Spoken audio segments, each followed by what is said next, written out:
Good morning, peeps.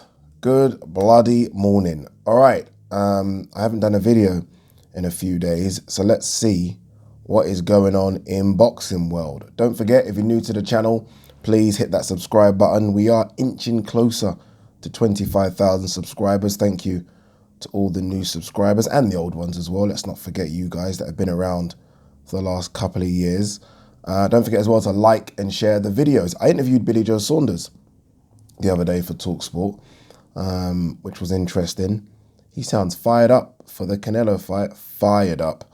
I asked him, what did I ask him? I asked him why he thinks he can beat Canelo, or something like that anyway.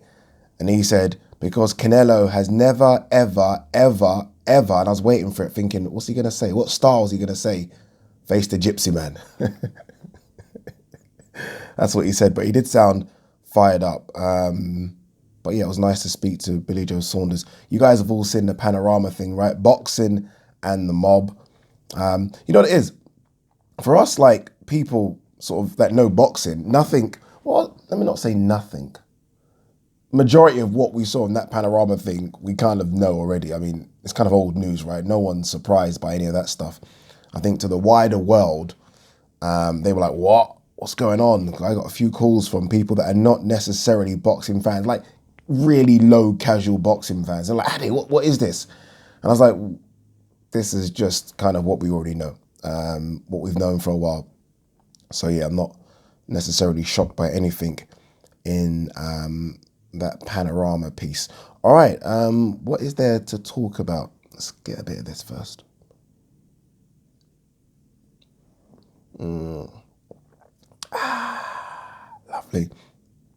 Lovely.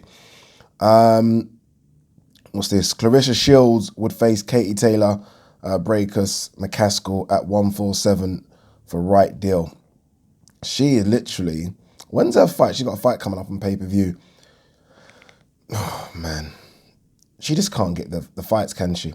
It must be so disappointing knowing that you've reached the pinnacle of your sport, right? And she is the pinnacle of female boxing. Double Olympic gold medalist, numerous world titles, and you're just not in those big fights. No, you're just not in them. Disappointing. That's why obviously she's trying to hand at MMA now, trying to see if she can switch over to that and see if she can get into some big fights. I don't know if that's a bit too late. We have seen, obviously, Holly Holm go over from a boxing background. Holly Holm had a kickboxing background as well, so that helped. I don't know if it's too late for Clarissa Shields. 147 would kill her to get down to that. But the money, I guess, would be good. I mean, Katie Taylor versus Clarissa Shields ain't happening at 147. I mean, Katie Taylor's too small, Clarissa Shields is too big. Isn't happening. Cecilia Braekhus, there was talk about that fight at 152. Even Clarissa Shields was like, I will go to your country and fight you. That hasn't happened, obviously, because McCaskill won. So, yeah, I don't know what she does. Honestly, I don't know what she does. There is that Savannah Marshall one, but it's just not, it's not a big fight. It's not a big fight. Savannah Marshall has to do a bit more. And it's just not a big fight, unfortunately, is it?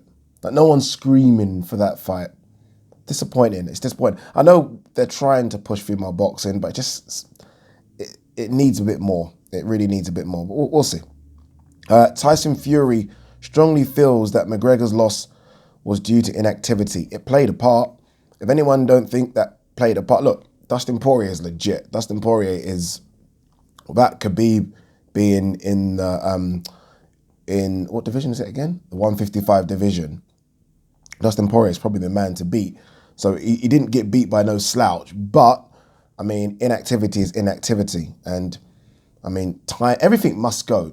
Like, we're not fighters. If a fighter's saying that inactivity was the reason he lost, it must play a part. I know people will feel, oh, we're starting to give McGregor excuses. It's not excuses, it's true. He's had 3 fights in something like 5 years, something. I mean, surely that's inactivity, right? Surely it is. Richard Comey, I want to be champion again. First, I have to beat Martinez. I like Richard Comey. It's going to be difficult for him to climb back up the ladder. Yeah, the way he got beat pretty badly, didn't he, by Teofimo? I mean, especially considering that he was the champion, right? I mean, that was a disappointing performance. I think what's helped him a little bit is that Teofimo's gone on to then beat Loma. And Teofimo, everyone now thinks is the best 135 pounder out there. That's helped him a bit. So it's like, okay, I got beat, but I got beat by the numero uno. It'd be good to see him come back though. I wouldn't mind seeing Richard Comey versus Ryan Garcia, or even Devin Haney versus Richard Comey. I still think he's there or thereabouts within the top 7 or 8 guys at 135. So we'll see. Trevor Bryan, I'm ready for Fury and Joshua. Bring them on. You're not going to get those fights, dude. I mean, look, well done. You've got the WBA regular, whatever it is, belt. You're not going to get Fury. Well, in saying that, I mean, Otto Volin and Tom Schwartz got Fury. So I'm not going to say never, but I doubt he gets those fights. I mean, if we're led to believe what we heard on that Panorama thing, Joshua Fury's already done. I mean, he kept on mentioning it, didn't he? The investigator, the presenter, kept on mentioning that, oh, Fury, Joshua, the biggest fight this year. So it's pretty much done, that fight. So I do feel like Fury and Joshua have their fights and they'll fight again. I think it's going to be a 2-fight thing, depending upon how the first fight goes. And I don't know, Fury might walk away after that. Joshua has spoken about he's got another 5 years. He might walk away. So we'll see what happens. We will see what happens. Oscar Valdez, Julio Cesar Chavez is picking Miguel Bichel. That motivates me. I think most people are picking Miguel Bichel. I mean, I was very, very high on Oscar Valdez, not really convinced of him. I mean, takes a few licks. Do you know what I mean? Takes a few licks. I remember seeing his face. I don't know what fight it was. It might have been the Scott Quick fight. I don't know, but his face after that was just horrendous. Likes to get hit. Miguel Bichel can smack a bit. I expect Miguel Bichel to win that one. Then call for Gervonta Davis. If he doesn't get that, I expect Miguel Bichel to go to 135 and get within that mix, because that now could be classed as the money division. Canelo, Saunders and Ramirez-Taylor both looking like they're going to be on May 8th. Let's hope they're different fucking times, right? I mean, this is ridiculous for DAZN and Top Rank to go head-to-head like this. In fact, I'll say head-to-head. This is DAZN doing this to Ramirez-Taylor. Like, Bob Arum wouldn't want to go head-to-head with Canelo versus... You don't want to go head-to-head with Canelo versus anyone, let alone Canelo versus Saunders. So he will schedule Ramirez-Taylor to be either after or before. He's never going to go head-to-head at the same time. That would be very, very silly to do. But for fight fans, I mean, we got a good May 8th, right? Because no doubt as well, there should be a couple of good undercard fights as well. So May 8th is shaping up to be a blockbuster Boxing Day. Really is. I still haven't seen this fight in full. Caleb Plant versus Caleb Truax. Obviously Plant winning it. Some numbers coming in here now that the fight peaked at just over 2 million viewers. And that's the most watched Fox fight in just over a year. So Caleb Plant does have some momentum surrounding him. He's starting to build his name up a bit now. I mean, fingers crossed we get Benavidez and then maybe a few others. And then who knows? He could get the Canelo fight at the end of the year. If Canelo looks like he is going to fight Billy Joe Saunders May 8th, and I still stand by, I think that Canelo wins that fight, then who knows, right? Canelo might say, I want to fight Caleb Plant to be the undisputed, to be the numero uno of that division. Who knows, right? Just so if I'm Caleb Plant, I get one more in and then I sit back, start calling him out. Like I said in my video before, start calling Canelo out. Park your ego and park this I don't chase anyone bullshit. Start calling him out and we'll see.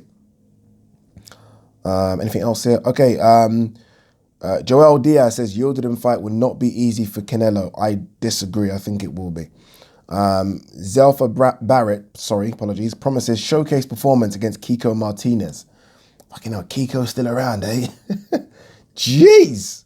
Kiko, how old is Kiko? Before I even check, I'm going to say Kiko is 36, 37. Let's have a look. 34, okay. When did Kiko Martinez first fight Carl Frampton? When was that fight? The first one with Carl. That was actually a good fight. Carl spoke about this fight. 2000 and... Was that the first one? Yeah, 2013. Carl Frampton actually spoke about this fight because at the time, Carl Frampton was 14 or 15. What was he? I think he was 14-0 actually. But Carl Frampton was actually supposed to fight Kiko when Frampton was 10-0. And Carl Frampton said he's so happy he didn't fight Kiko when he was 10-0 because he would have lost, basically. Like, even in that fight, they kept on telling him in the corner that Kiko's going to slow down, Kiko's going to slow down, and he kept on going back to the corner saying, he's not slowing down. He's not slowing down. He said he pissed blood after that fight. So Kiko, once upon a time, was one tough cookie. I remember his fights against Rendell Monroe. Do you remember him? The bin man, Rendell Monroe. Like, arguably, like, in the best shape I've ever... Like, Rendell Monroe's physical conditioning is the best I've ever seen of any boxer, ever. It's ridiculous. Even now, go on his Instagram. I think he's a personal trainer or something, where he helps people keep fit. Yeah, that's a personal trainer. He's in ridiculous shape. But yeah, going back to that, Kiko Martinez versus Zelfa Barrett. Look, to be fair, Gary Russell Jr. fought Kiko Martinez a year and a bit ago. So if it's good enough for Gary Russell Jr., it's good enough for Zelfa Barrett. So let's see what Zelfa Barrett can do. Virgil Ortiz, Morris Hooker. That fight's going to go down, it says here, at the Dickies Arena in Fort Worth, Texas. So fans will be there for that.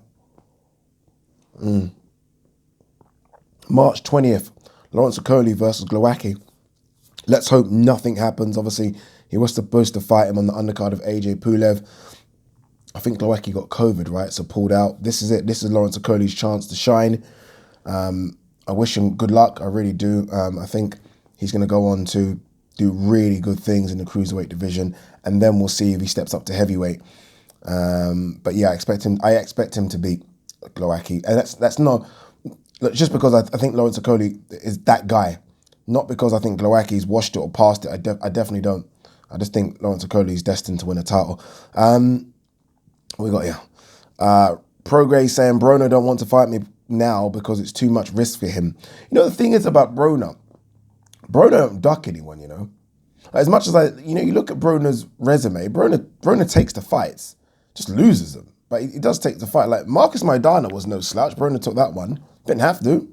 Took that one. Mikey, Sean, Pac-Man. Yes, they're good paydays, but it's not like he's ducking Regis Prograis. He's probably just thinking, I don't get anything from fighting you. And let's not forget, Regis Prograis ain't got a belt. So maybe if you're Broner, you're looking for those big fights that mean something that you can really get up for. And maybe he's thinking, I want the Taylor Ramirez winner. And as much as people might laugh at that, Taylor Ramirez winner would 110% run to the Broner fight because it's a big money fight.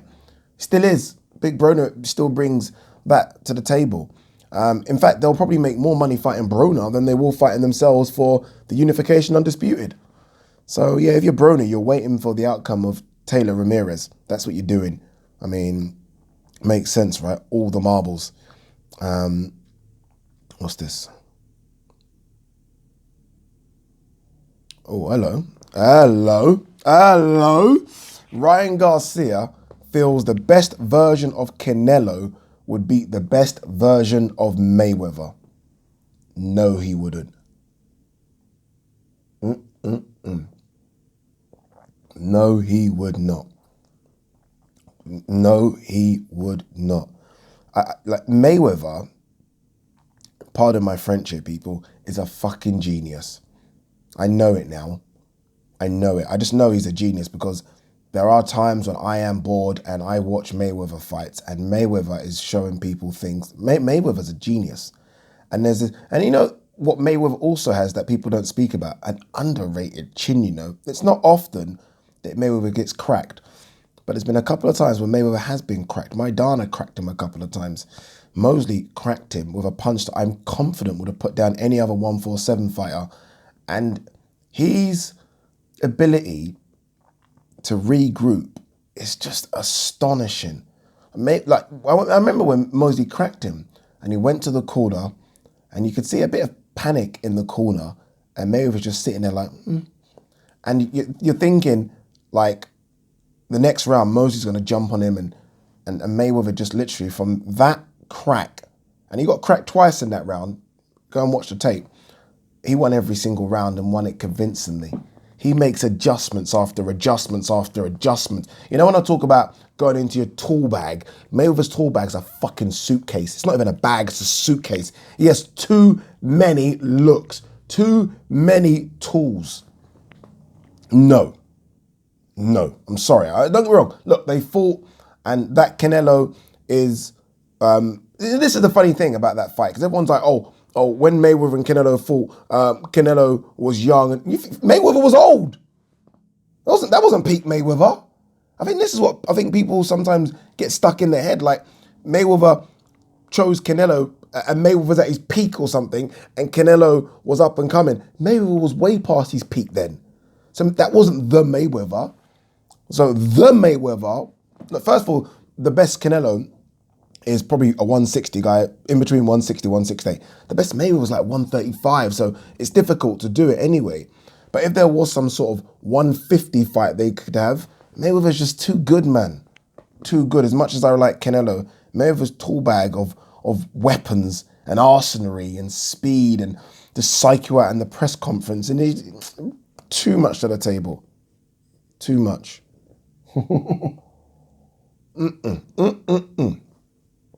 All right, well, it's cold now. I have to drink all this quickly because it's getting cold.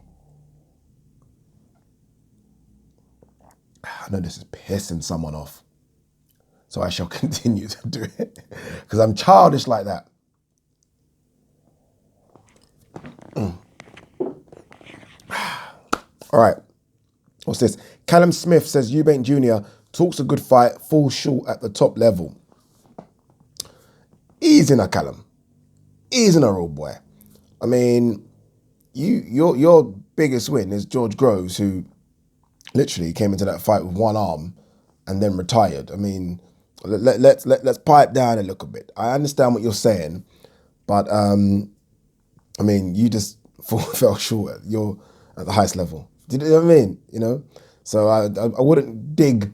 I wouldn't dig too much. Like, your biggest win, this is Callum Smith I'm referring to, is very similar to Chris's biggest win, which is James DeGale.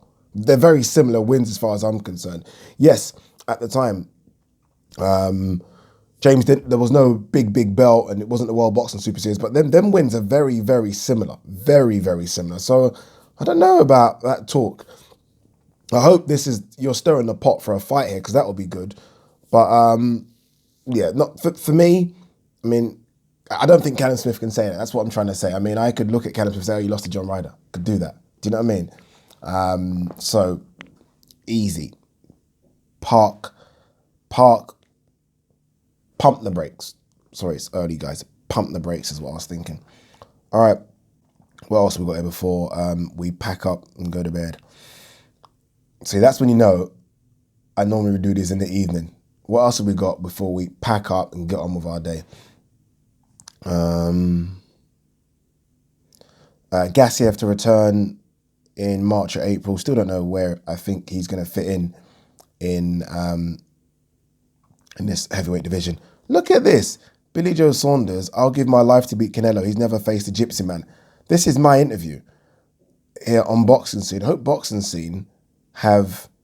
Okay, yeah, they have given me credit. Saunders spoke to Talk Sport. Spoke to moi. But yeah, he was excited about it. I did ask him the question. No, that's a lie. Gareth A. Davis, who was also in the interview, asked him the question about him having an interim fight in between, because obviously, look, he's only fought Martin Murray. Canelo's having an interim fight. And he was like, no, he's waited too long for this one. So he doesn't want to almost roll the dice and risk it. He's happy just to kind of wait until May. I asked him, though, about did he watch the Callum Smith fight and what did he think of Callum Smith's performance and Canelo's performance? Said he didn't watch the fight. Of course he did. You know he did. All right, is that it? I think that is it. What's this? Okay, Andrade Williams, WBO middleweight title fight, heads to purse bids. I feel like I've heard that before. Good fight though, isn't it? Yeah, good fight. Peace.